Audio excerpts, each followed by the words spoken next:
रात के बीच एक लड़का पहाड़ों में शिकार कर रहा था। गलती से उसने एक अजीब अंडा ढूंढ निकाला। वो खुली जमीन पर पड़ा था और उसके आसपास सफेद धुआं उठ रहा था। उसने संभाल कर अंडा उठाया और ध्यान से देखने लगा। अंडा बिल्कुल सुरक्षित था, लेकिन उसे कोई अजीब बात महसूस नहीं हुई। इसके बाद वो सीधा बाजार में एक पोर्क शॉप गया। इरादा था कि इस जापानीज अंडे के बदले 1 किलो पोर्क के गुर्दे ले सके, ताकि अपनी सेहत का ध्यान रख सके। दुकानदार ने एक नजर अंडे पर डाली और तुरंत समझ गया कि ये कोई आम चीज नहीं है। पहले तो उसने सोचा कि लड़के ने इसे खा लिया होगा, लेकिन जैसे ही पता चला कि ये रिस्ट्रिक्टेड एरिया से लाया गया है, वो एकदम टेंशन में आ गया। घबराहट में उसने तुरंत अंडा वापस कर दिया और कहा कि ये राजा की अमानत है। वो अपनी जान को खतरे में नहीं डालना चाहता था, इसलिए उसने लड़के को दुकान से निकाल दिया। लड़का अब दूसरी मीट शॉप जाने का सोच रहा था, शायद वहां उसकी किस्मत साथ दे दे। अचानक उसने देखा कि कुछ बदतमीज सिपाही हर जगह पूछताछ कर रहे थे और दुकान का सारा मुर्गी का मांस उठा ले गए।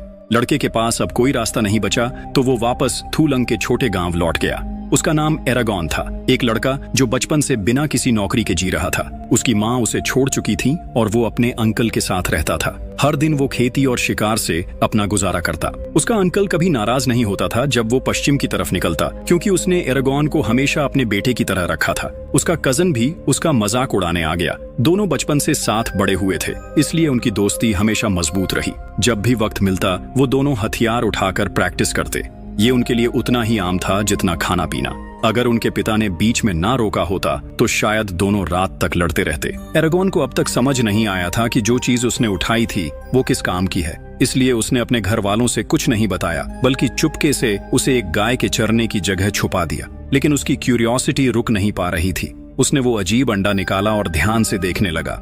एक बार तो उसने तरबूज की तरह टैप करके भी चेक किया, लेकिन अंदर से वो बिल्कुल खोखला महसूस हुआ। ये बात उसे थोड़ी अजीब लगी, लेकिन इससे पहले कि वो और सोचता, उसे खेतों में काम के लिए बुला लिया गया। उस दिन उसका कजन रोरन उसे कहने लगा कि वो अपने सपने पूरे करने के लिए यहाँ से जाना चाहता है। वो हमेशा के लिए इस घाटी में नहीं अटका रहना चाहता था। एरागॉन को उसकी बात सुनकर बुरा तो लगा, लेकिन इससे बेहतर था कि वो अपनी मंजिल ढूंढने निकले। एरागॉन और उसके अंकल ने उसके फैसले का पूरा समर्थन किया। जाने से पहले उन्होंने रोरन को कुछ चांदी के सिक्के भी दिए, लेकिन उसने समझदारी दिखाते हुए मना कर दिया। उसका कहना था कि वो खुद पैसा कमाएगा ताकि अपने परिवार की देखभाल कर सके। जब से उसका कजन घर छोड़कर गया था, एरागॉन की जिंदगी पहले जैसी खुशहाल नहीं रही। फिर एक दिन जब वो उदास होकर बैठा था, एक अजीब चीज हुई। वो नीला अंडा जो अब तक बिल्कुल शांत पड़ा था, अचानक हिलने लगा, जैसे अंदर कोई बाहर निकलने की कोशिश कर रहा हो। एरागॉन ने अजीब सी आवाज सुनी और हैरानी से उठ गया। उसकी आंखों के सामने अंडे का छिलका धीरे धीरे टूटने लगा और फिर एक छोटा पंखों वाला डायनो जैसे प्राणी उस छिलके से बाहर आया।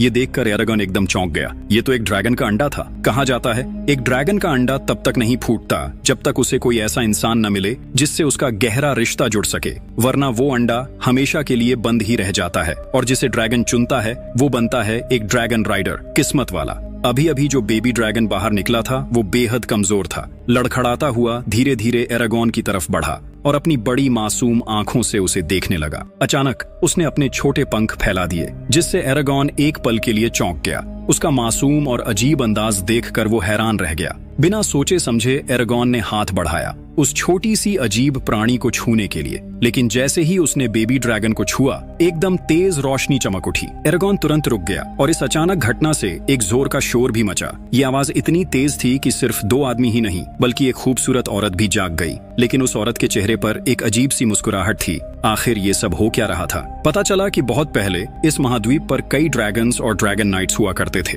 क्योंकि उनके पास एक बहुत ही ताकतवर शक्ति थी, इसलिए ये ड्रैगन नाइट्स इस पूरी दुनिया की हिफाजत करते थे। इन्हीं के होने से सब कुछ हजारों साल तक शांति से चलता रहा और ये देश तरक्की करता रहा। लेकिन जब हजारों साल तक ये शांति बनी रही, तो धीरे धीरे ड्रैगन नाइट्स अपने आप को सबसे ऊपर समझने लगे। आखिरकार उन्होंने एक भयानक जंग छेड़ दी। ताकत और राज करने की भूख में उन्होंने एक दूसरे का खून बहा दिया। लेकिन इस जंग का अंजाम ये हुआ कि ड्रैगन नाइट्स सच में बहादुर थे, मगर जब बीटोरिस ने अपनी ही टीम से दगाबाजी की तो उसने अपनी शक्तियों का इस्तेमाल करके सभी ड्रैगन्स और बाकी ड्रैगन राइडर्स को खत्म कर दिया। उसने अकेला पूरी ताकत को अपने हाथ में ले लिया और अंत में वही जीत गया। वही इस जमीन का राजा भी बन गया। लेकिन उसका शासन बहुत ही सख्त और जालिम था। जो भी उसकी बात नहीं मानता, उसका वो नामो निशान मिटा देता। जो लोग उसके खिलाफ खड़े हुए, उन्हें सिर्फ एक ही जगह मिल सकती थी, गहरे जंगल की छुपने की जगह। वहीं पर छुपकर वो अपनी ताकत जमा कर रहे थे, किसी चमत्कार की उम्मीद में। फिर एक दिन एल्फ जाति की राजकुमारी आर्या को एक बड़ा राज पता चला। गल्बाटोरिक्स के ड्रैगन ने एक अंडा दिया था। ये जानते हुए भी कि ये कितना खतरनाक हो सकता है, उसने जान की परवाह किए बिना चुपके से वो अंडा चुरा लिया। जब गल्बाटोरिक्स को ये बात पता चली तो उसने तुरंत दुर्जा को भेज दिया। किसी भी कीमत पर उसे अंडा वापस चाहिए था, क्योंकि वो किसी भी तरह अपनी तख्त को खतरे में नहीं डाल सकता था। जल्द ही उसने अपनी सेना के साथ पीछा शुरू किया। रास्ते में आर्या के साथियों ने उसे रोकने की कोशिश की, लेकिन वो हार गए। राजकुमारी आर्या भाग नहीं सकी, दुर्जा के जादू का शिकार हो गई। एक तेज आग के बीच वो फंस चुकी थी और बचने का कोई रास्ता नहीं था। दुर्जा ने राजकुमारी आर्या को मजबूर किया कि वो ड्रैगन का अंडा उसके हवाले कर दे, लेकिन एक अहम पल पर आर्या ने हाथ उठाए और एक प्राचीन भाषा में शब्द बोले। उसके शब्दों से चमक उठी और ड्रैगन का अंडा एक अनजानी जगह भेज दिया गया। मगर इसके बदले आर्या खुद दुर्जा के कब्जे में आ गई। उसे गिरफ्तार किया गया और कैद कर दिया गया। दूसरी तरफ एरेगन जंगल में शिकार कर रहा था। तभी उसे अचानक वो ड्रैगन का अंडा मिल गया। बस उसी पल से उसकी किस्मत बदल गई। अगली सुबह एरेगन की आंख खुली। उसने देखा सफीरा उसकी बाहों में शांत लेटी थी। वो अपनी बड़ी मासूम आंखों से एरेगन को देख रही थी। अचानक एरेगॉन ने अपने हाथ में तेज जलन महसूस की। जैसे ही उसने हाथ उठाया, उसने देखा उसकी हथेली पर एक अजीब निशान था। एरेगॉन समझ नहीं पाया कि इसका क्या मतलब है, इसलिए उसने इस बात पर ज्यादा ध्यान नहीं दिया। जब एरेगॉन ने देखा कि सफीरा अचानक से अजीब आवाज निकाल रही है, तो उसे लगा कि शायद वो भूखी है। इसलिए वो तुरंत उठा और एक बाल्टी भरकर ताजा दूध ले आया। लेकिन उसे समझ नहीं आ रहा था कि इसे कैसे खिलाए। पहले उसने सिर्फ दूध पिलाने की कोशिश की, पर जो उसने सोचा था बिल्कुल उल्टा हुआ। सफीरा ने इसमें जरा भी रुचि नहीं दिखाई, क्योंकि उसे दूध बिल्कुल पसंद नहीं था। तभी उसके पीछे एक हल्की सी आवाज सुनाई दी। जैसे ही उसने मुड़कर देखा, सफीरा लकड़ी के ढेर की तरफ रेंगी और उसमें छुप गई। एरेगॉन उत्सुकता से आगे बढ़ा और धीरे से झांक कर देखा। तभी उसे समझ आया कि सफीरा एक मांसाहारी प्राणी है। छोटी जरूर थी, पर भूख उसकी काफी बड़ी थी। उसने सिर्फ एक झटके में एक बड़े से चूहे को निगल लिया। एरेगन को सफीरा बहुत अजीब लेकिन पसंद आई, इसलिए उसने उसे चुपके से पालने का फैसला किया। सफीरा भी अब अपने मालिक को पहचान चुकी थी। वो हमेशा एरेगन के साथ रहती, उसके आसपास घूमती, जैसे उसके अलावा दुनिया में उसका और कोई नहीं। इसी बीच दुर्जा ने राजकुमारी आर्या पर जादू करके सच उगलवा लिया। उसे पता चल गया कि ड्रैगन का अंडा कहाँ गया था। जब गल्बाटोरिक्स को यह खबर मिली तो उसके पैरों तले जमीन खिसक गई। नए ड्रैगन नाइट का जन्म होना उसके तख्त के लिए बड़ा खतरा था। उसने तुरंत अपने सबसे ताकतवर योद्धा दुर्जा को भेज दिया। दुर्जा को आदेश मिला, नए ड्रैगन नाइट को खत्म कर दो, उससे पहले कि वो ताकतवर बन जाए, वरना वो भी गल्बाटोरिक्स के विरोध में खड़ा हो सकता था। और अगर ऐसा हुआ तो गल्बाटोरिक्स का तानाशाही राज खत्म हो जाता। दुर्जा एक ऊंचे मंच पर खड़ा हो गया और लगातार तेज आवाज में मंत्र पढ़ने लगा। उसके शब्दों के तुरंत बाद एक भयानक चीज सामने आई। एक पूरी राक्षसों की फौज जो ड्रैगन राइडर्स को तबाह करने के लिए बुलाई गई थी। उसी रात एरेगॉन अपने गांव के टैवर्न में गया। अभी वो बैठा ही था कि उसने कुछ लोगों की बातें सुनी। वो दुखी होकर कह रहे थे कि उनके जो बच्चे 16 साल के हुए, उन्हें गल्बाटोरिक्स की सेना में भेज दिया गया है। कोई नहीं जानता था कि वो लौटेंगे भी या नहीं।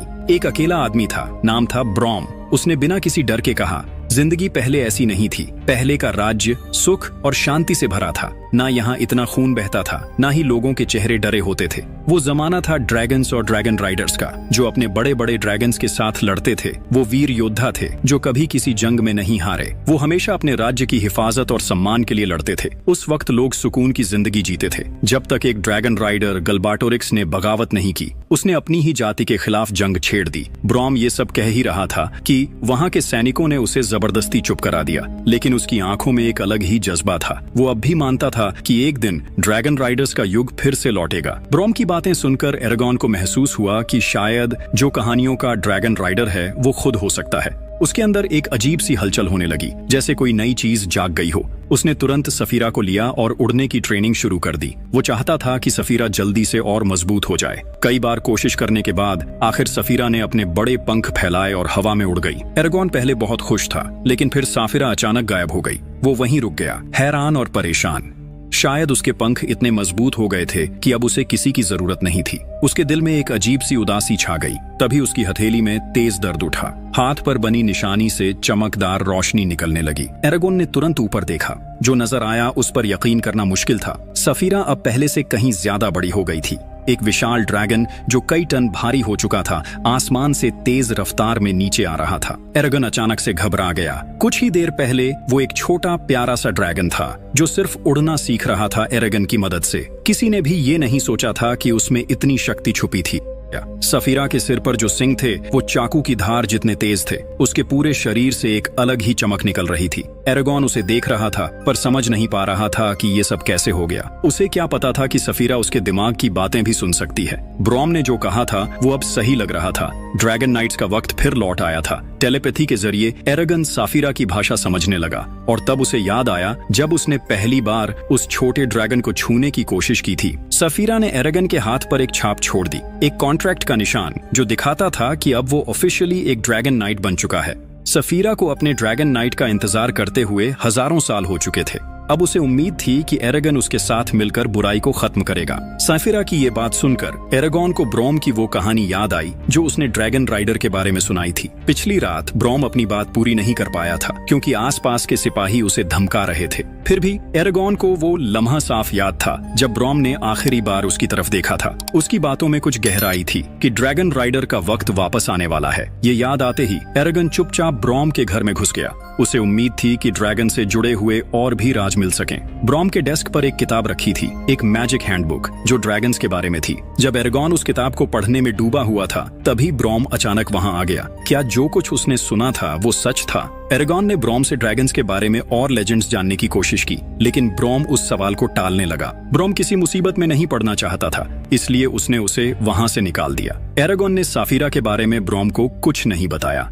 जब एरागन वहां से चला गया तो ब्रॉम चुपचाप अपनी तलवार निकालता है। वो तलवार जो कई सालों से सील की गई थी। ये वही तलवार थी जो एक ड्रैगन नाइट की शान मानी जाती है। असल में ब्रॉम एक मशहूर ड्रैगन नाइट था, लेकिन किसी अननोन वजह से वो इस सुनसान जगह में छुपा हुआ था। वापस लौटते वक्त एरागन अंदर ही अंदर बहुत गुस्से में था। जैसे ही वो एक बुचर शॉप के पास से गुजरा उसने अंदर से अजीब सी आवाजें सुनी। वो धीरे से खिड़की के पास गया और देखा कि एक मॉन्स्टर दुकानदार को टॉर्चर कर रहा था। वो एरागन के ठिकाने के बारे में इंफॉर्मेशन मांग रहा था। दुकानदार इतनी मार झेल नहीं पाया, इसलिए मजबूरी में उसने एरागन के घर का पता बता दिया। आखिर में उस मॉन्स्टर ने उसे बेरहमी से मार डाला। एरागन चालाकी दिखाते हुए एक टेबल के नीचे छुप गया और मुश्किल से मौत के मुंह से बच पाया।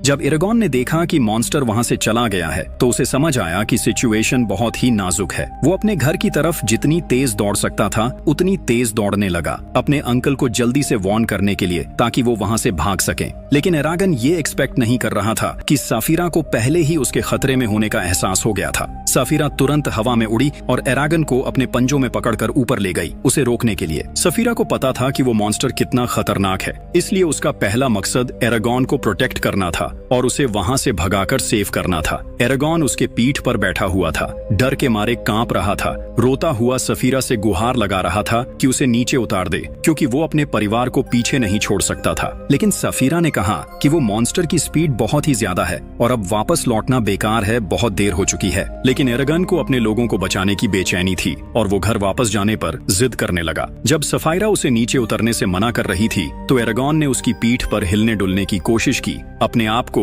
उसकी पकड़ से छुड़ाने के लिए। सफीरा को डर था कि अगर वो ऐसे ही करता रहेगा तो वो नीचे गिर जाएगा, इसलिए मजबूरन उसने एरागन की बात मान ली और उसे वापस फार्म पर ले आई। जैसे ही एरागन घर के अंदर गया उसने देखा कि उसका अंकल, जिसने हमेशा उस पर भरोसा किया था, बहुत ही बेरहमी से मारा गया था। ये मंजर देखकर एरागन का दिल दुख से भर गया। वो तुरंत ही जमीन पर गिर गया, अपनी हालत को समझ नहीं पा रहा था। सफीरा ये सब देखकर आगे बढ़ी उसे तसल्ली देने के लिए, लेकिन एरागन ने उस पर इल्जाम लगाया। उसका कहना था कि अगर सफीरा ने उसे नहीं रोका होता तो वो अपने अंकल को टाइम पर वार्न कर पाता। सफीरा ने उसे समझाने की कोशिश की कि अभी वहां से निकलना बहुत जरूरी है क्योंकि वो मॉन्स्टर कभी भी वापस आ सकता है। लेकिन एरागन कुछ सुनने को तैयार नहीं था। वो अपना सारा गुस्सा सफीरा पर निकालने लगा, उस पर इल्जाम लगाता रहा। सफीरा ने मजबूरन अपने पंख फैलाए और आसमान में उड़ गई, जबकि एरागन जमीन पर घुटने टेक कर गिर गया। उसका दुख इतना गहरा था कि वो रोते रोते सांस लेना भी भूल गया था। अचानक दरवाजे पर कोई दिखाई दिया।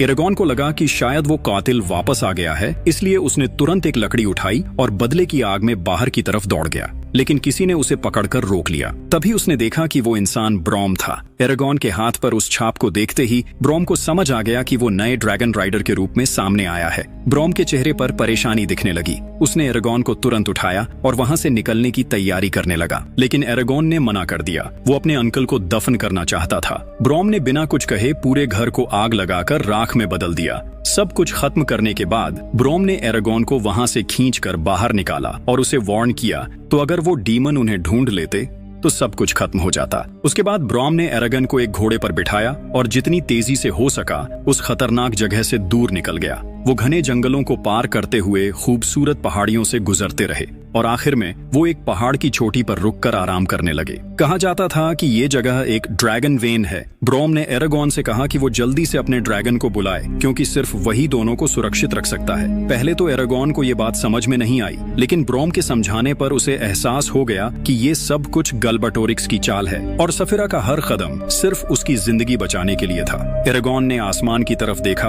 अपने विचारों के माध्यम से सफिरा से माफी मांगी और उसे शांत करने की कोशिश की। ब्रॉम ड्रैगन्स को बहुत अच्छे से समझता था। उसने कहा, मुझे खुद देखने दो। ब्रॉम आगे बढ़ा और साफिरा को ध्यान से देखने लगा। उसका मजबूत शरीर और मसल्स देखकर वो समझ गया कि ये वाकई एक शानदार फाइटिंग ड्रैगन है और आने वाले वक्त में ये और भी ताकतवर हो जाएगा। फिर ब्रॉम ने एरागॉन से कहा, अब वो दुनिया का आखिरी बचा हुआ ड्रैगन राइडर है। गैलबेटोरिक्स उसका शिकार करने के लिए लोग भेजेगा, इसलिए अब सिर्फ एक ही रास्ता बचा है। उन्हें उस बागी सेना को ढूंढना है जो केव में छुपी हुई है। सिर्फ उनकी मदद से वो उस जालिम राजा को हरा सकता है और अपने अंकल की मौत का बदला ले सकता है। लेकिन एरागॉन ड्रैगन राइडर बनना नहीं चाहता था। जो कोई भी एक ड्रैगन को पालता है वो जानता है कि ये प्राणी सिर्फ उसके सामने अंडे से निकलता है जिसे वो अपना मानते हैं। जब एक कॉन्ट्रैक्ट साइन हो जाता है तो ये ड्रैगन हमेशा अपने राइडर के लिए वफादार रहता है। लेकिन ड्रैगन और ड्रैगन नाइट के बीच का रिश्ता अब भी मालिक और नौकर जैसा ही होता है, जैसे पुराने समय में गुलामी प्रथा हुआ करती थी। ड्रैगन का फर्ज होता है अपने नाइट को बचाना।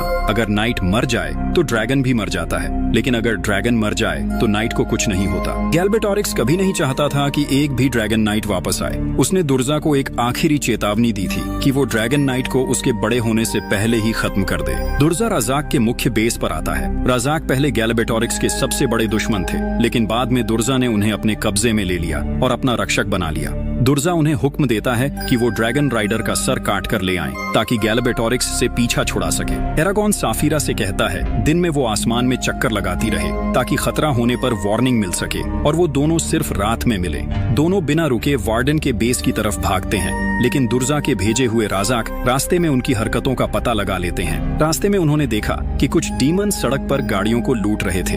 एरागॉन ने सोचा कि उसके पास ड्रैगन है तो उन डीमन से निपटना उसके लिए मुश्किल नहीं होगा, लेकिन ब्रॉम नहीं चाहता था कि एरागॉन बिना सोचे लड़े। उसने उसे सबक सिखाने के लिए रास्ते पर पड़ा लकड़ा उठाया और कुछ ही मूव्स में आसानी से हरा दिया। ब्रॉम ने उसे समझाया कि आगे उन्हें असली जिंदगी और मौत वाली जंग का सामना करना पड़ेगा। ऐसे बिना सोचे समझे हिम्मत दिखाना बहुत खतरनाक हो सकता है। ब्रॉम ने बहुत ही सीरियस तरीके से एरागॉन को चेतावनी दी कि उनका असली दुश्मन दुर्जा है, जिसके कब्जे में हजारों डीमंस योद्धा हैं। अगर उसे अपनी जान बचानी है तो उसे एक असली ड्रैगन राइडर बनना पड़ेगा। एरागॉन कुछ देर के लिए उदास हो गया और बेहोशी में जमीन पर बैठ गया।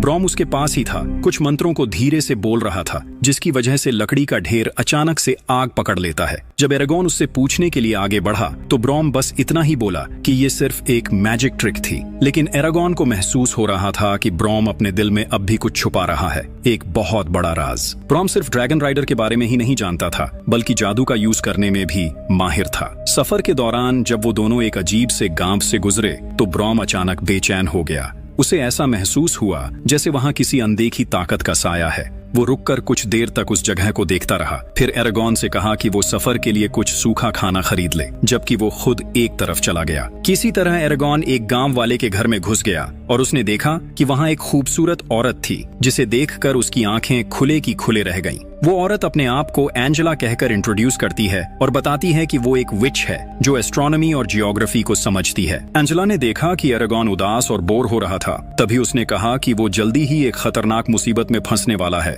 फिर उसने बताया कि एरागॉन के साथ सब कुछ तभी से हो रहा है जब उसने वो ड्रैगन का अंडा पाया था। एरागॉन के सपनों में वो लड़की बार बार दिखाई देती थी। वो उसे बुलाती थी पर अपना नाम कभी नहीं बताती थी। ये सब सुनकर एरागन शक भरी नजरों से घर के बाहर निकल आया। तभी अचानक कोई उसका गला दबा देता है और वो खतरे में पड़ जाता है। लेकिन उसी वक्त ब्रॉम वहां पहुंचकर उसकी जान बचा लेता है। पता चला कि वो एक डीमन था जिसे उस जादूगरनी ने उन दोनों पर हमला करने के लिए भेजा था। जब वो दोनों वहां से जल्दी निकलने की कोशिश कर रहे थे, तभी अचानक से एक झुंड डीमंस का उन्हें घेर लेता है और ब्रॉम को अपनी तलवार चलाने से रोक देता है। अब वो लोग एरागन पर सामने से हमला करने लगे। एरागन ने अपने धनुष को खींचकर दूर से मदद करने की कोशिश की, लेकिन वो उन डीमंस को मार नहीं पा रहा था। उसने सोचा था कि वो बदला ले पाएगा, पर अब तो अपनी जान बचाना भी एक मुश्किल काम बन गया था। जब हालात बिल्कुल नाउम्मीद से लगने लगे, तो एरागन ने अपना धनुष उठाया और अचानक जोर से चीखा। ये चीख उसके अंदर छुपी ड्रैगन की शक्ति को जगाने के लिए काफी थी। हर एक जादू भरा तीर उसके धनुष से निकलकर डीमंस को उड़ाकर रख देता है। लेकिन इतनी शक्ति का इस्तेमाल करने के बाद वो बेहोश हो गया। जब वो होश में आया तो उसने महसूस किया कि उसके हाथ पर जो निशान था वो जलते हुए दर्द से तड़प रहा था, जैसे वो आग में जल रहा हो। ब्रॉम ने उसे समझाया कि जो आग का तीर उसने छोड़ा था वो उसके हाथ पर बने उस अजीब निशान की वजह से था। ये निशान ड्रैगन की ताकत से जुड़ा था और तभी जागता है जब कोई ड्रैगन राइडर गंभीर खतरे में होता है। यही वजह थी कि मुश्किल वक्त में ये मैजिक खुद उसे बचाने के लिए सक्रिय हो गया। ब्रॉम ने समझाया कि ये शक्ति इतनी जबरदस्त है कि आम इंसान इसकी एनर्जी को बर्दाश्त नहीं कर सकते।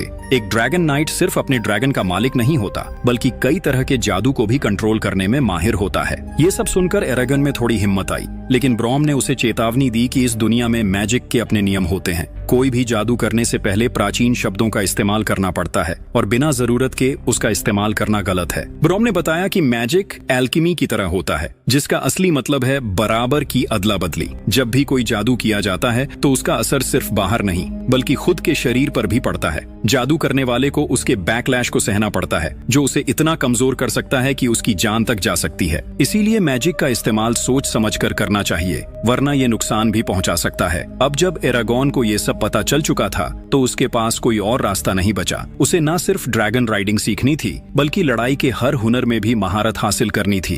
ब्रॉम ने सफीरा के लिए एक खास सैडल तैयार किया था। एरागन अपने ड्रैगन की पीठ पर चढ़ गया और ड्रैगन राइडिंग की प्रैक्टिस करने की कोशिश करने लगा। सफायरा उसे एक गहरी खाई के किनारे ले गई। नीचे झांकते ही एरागन का पूरा शरीर डर से कांपने लगा, लेकिन इससे पहले कि वो कुछ समझ पाता, सफायरा ने अपने पंख फैला लिए और अचानक नीचे गिरने लगी। वो तेज रफ्तार में खाई की तरफ जा रहे थे। कुछ ही पलों में वो 100 मीटर तक नीचे आ चुके थे। रफ्तार इतनी ज्यादा थी कि अगर कोई देखता तो उसे समझ ही नहीं आता कि क्या हो रहा है। उस खतरनाक सफर के बाद धीरे धीरे एरागन और साफिरा के बीच तालमेल बैठने लगा। अब एरागन साफिरा को कंट्रोल करना सीख गया था, लेकिन साफिरा ने कहा कि ये तो सिर्फ बेसिक ऑपरेशंस हैं। उसने समझाया कि जब वो दोनों सच में एक हो जाएंगे तो एरागन ड्रैगन की पूंछ पर बैठकर भी लड़ सकता है। ये उनकी ट्रेनिंग का सिर्फ पहला कदम था। एरागन अपने ड्रैगन की पीठ पर बैठा और धीरे धीरे ट्रेनिंग मोड में चला गया। फिर उसने एक मंत्र पढ़ा। उसकी आंखें नीले रंग में चमकने लगी। अचानक उसका नजरिया सफीरा की आंखों से मिलने लगा। अब सब कुछ कई गुना बड़ा दिख रहा था। उसे महसूस हुआ कि वो दुनिया को उसी तरह देख पा रहा है जैसे साफिरा देखती है।